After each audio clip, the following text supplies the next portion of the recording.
can probably last another 20 minutes out here in the cold. I guess I'll go on to random bits.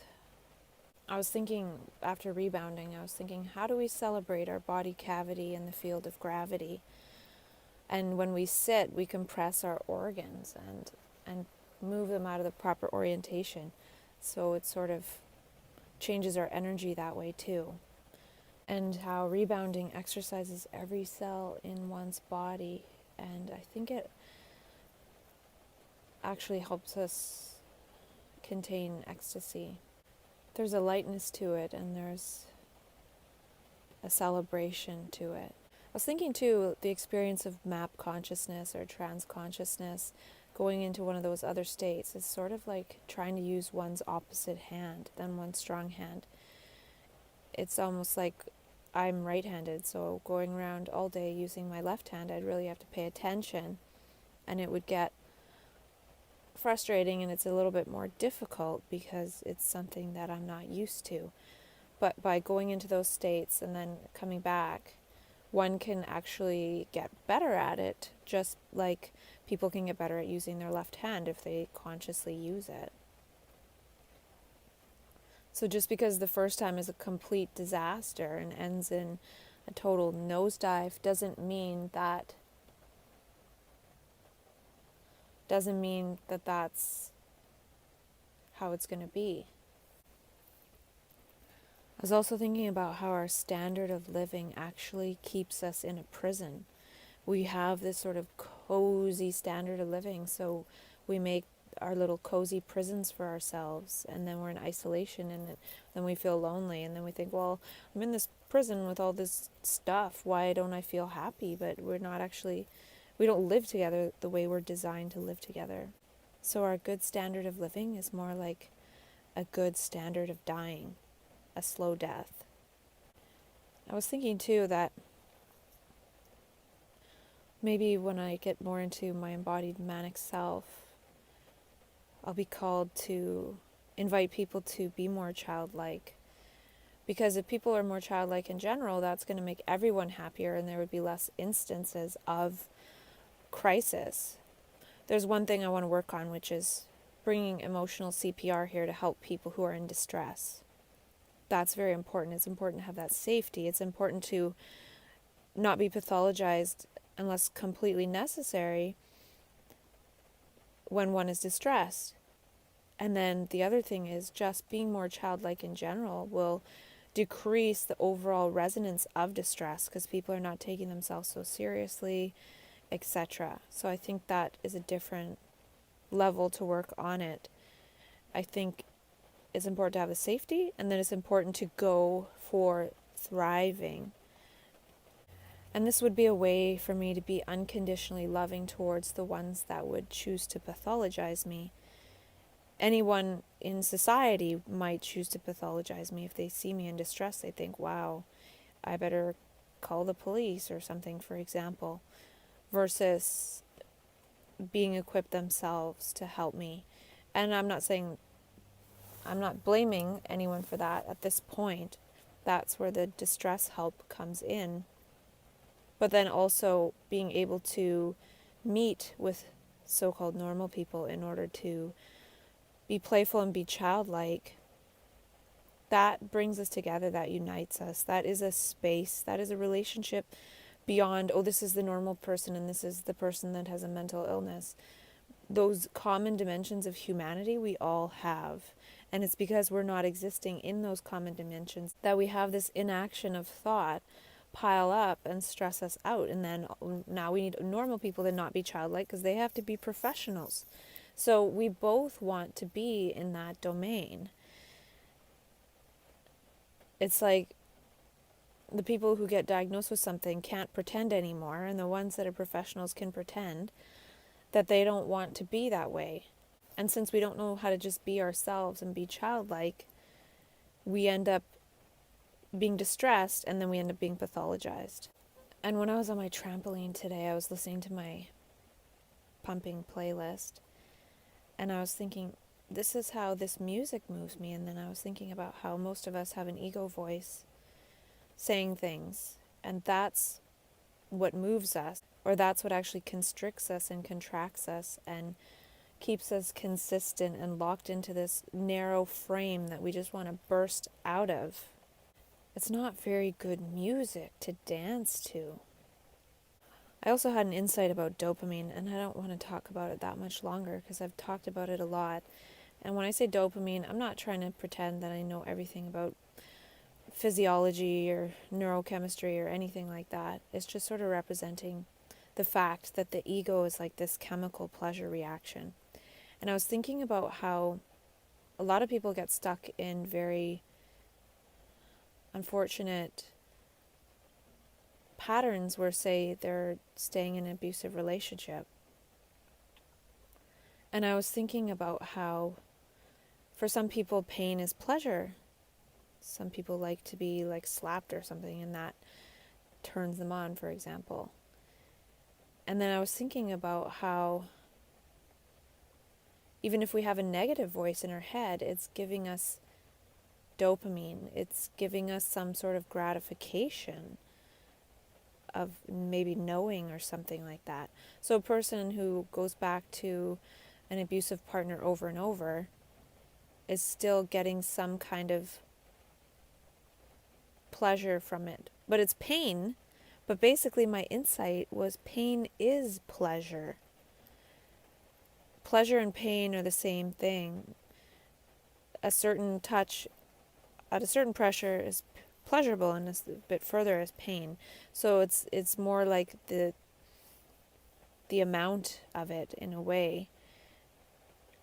So I was sensing that both is related to dopamine or something, but pleasure is pain and it's the same thing. So even if our ego voice is painful, it's still pleasurable. Because if we're judging somebody, we're getting some kind of like pleasure out of it. But then we're judging ourselves, which feels painful, but it's still that same reflex. It's still that dopamine pleasure. So if it's tied to dopamine, it could have underlying pleasure, or it could just be that pleasure and pain are the same thing. They're two sides of one coin, so we need to decouple from pleasure and pain. Because pain is often pleasurable. And that's, I guess, where the victim mentality comes in as well. We're getting some kind of pleasure out of our own pain. And it seems like we've been programmed to have this ego algorithm of making a very limited band of information salient. So to me, our ego algorithm is just programming. And then when we break away from that, we have a different algorithm that's always there, but we're not sensing. And so this ego algorithm blocks that sensitivity. But we have this other algorithm, and then when we get connected with that, it's almost like now we haven't been using our left hand our entire life. Like we had our left arm strapped to our body, and all of a sudden they release our arm and we're expected to use it. It would not really move for a long time. It would take a long time to actually get that to work. So in the same way, we're not using our entire sensitivity, our entire algorithm. Our algorithm of sensitivity has been hijacked by the ego algorithm. And then when that breaks, that blocker breaks, the ego blocker breaks, we haven't used that entire spectrum of sensitivity. Doesn't make it wrong. And it seems like we're behaving strange, but it's just because now all of a sudden we have this entire other sensory processor, and it makes us behave completely different because now we're not behaving based on our ego algorithm. I think the ego algorithm is just an addiction. We're addicted to ourselves and our own thoughts and our own judgments and our own perceptions, which we probably got from somewhere else. It's somebody else's voice being translated into our own voice, and then we take it to be our own. We take ownership of what it is that we allow to be impressed upon our attention, because we're not paying attention to the fact that we are that which is attentive, not that which one is attending to.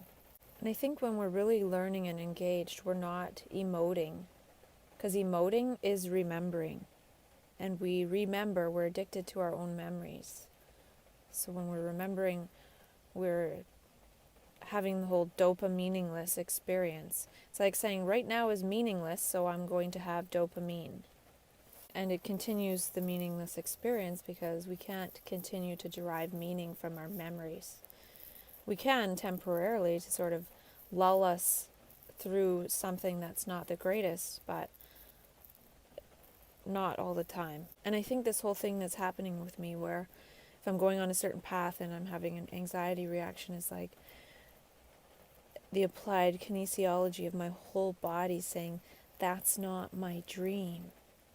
And I have bashed the ego and dopamine a lot, but I feel it can also be used, it needs to be used to participate somewhat in society, but it needs to be used in order to move one towards one's dreams.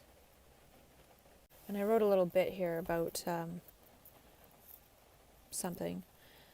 The less bits of information is that much of awareness is diverted to emotions, which are representations of remembrances of the past that have already happened, that thus require no processing as they've been regurgitated. We are like psychological camels, doing the same thing over and over and expecting something different, chewing on the same memories over and over and expecting something different. And so if a lot of our attention is on past memories, it's old processing, so we're not processing anything, hence we're not aware. And that amount of RAM, if it's devoted to memory processing, it's old, it's already past, so we're not actually taking in new stuff. It's just, again, clogging up the mind screen.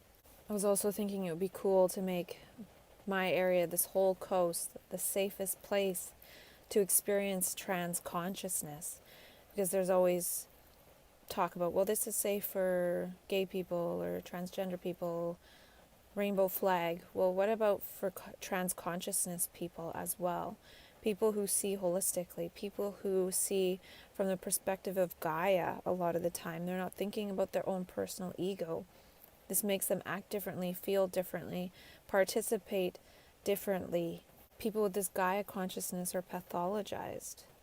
And then they're given this diagnosis, which is like, oh, this is your personal problem, when the problem was they were noticing from the perspective of Gaia, and that is overwhelming. I think we can all sense that.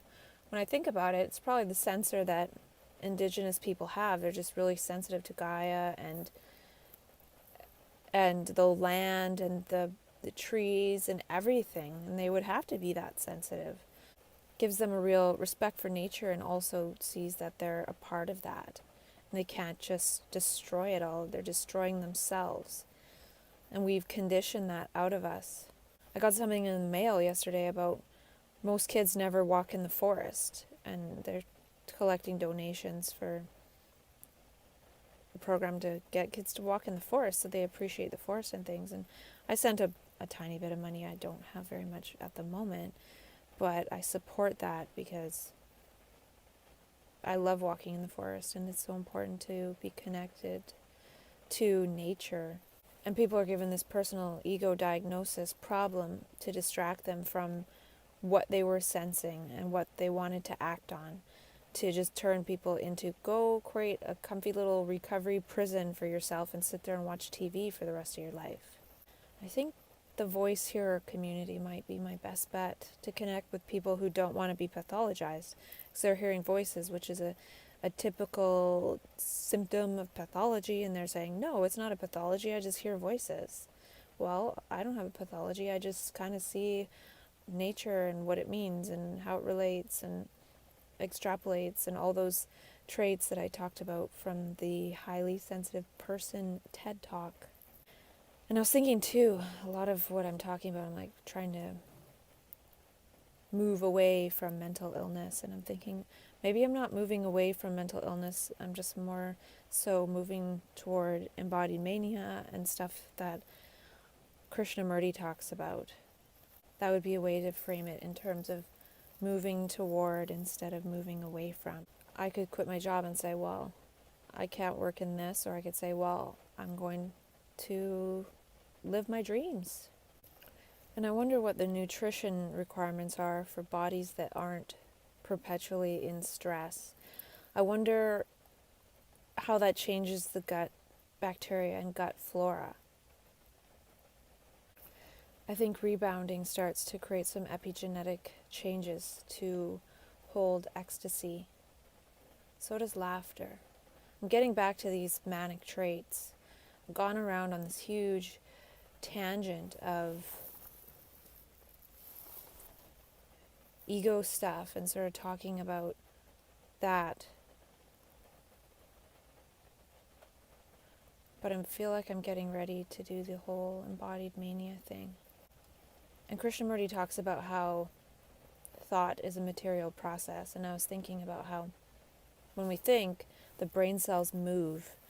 And when the brain cells move in terms of thinking, we get molecules of emotion related to the dopamine reflex. And that's part of the material process, that we're getting those molecules of emotion through thinking, which are going into our bodies, which are making us addicted to that, which are making us addicted to our own thinking, our own thoughts, our own voice. When we're thinking, our nervous system is moving, but we're not really moving with what is actual. It's moving, it's a movement of the past. So our nervous system is moving as the past, but we're in the present moment. So no wonder we're always afraid if we're always in the past when we're in the present. And I think the new consciousness algorithm is transforming base matter into light.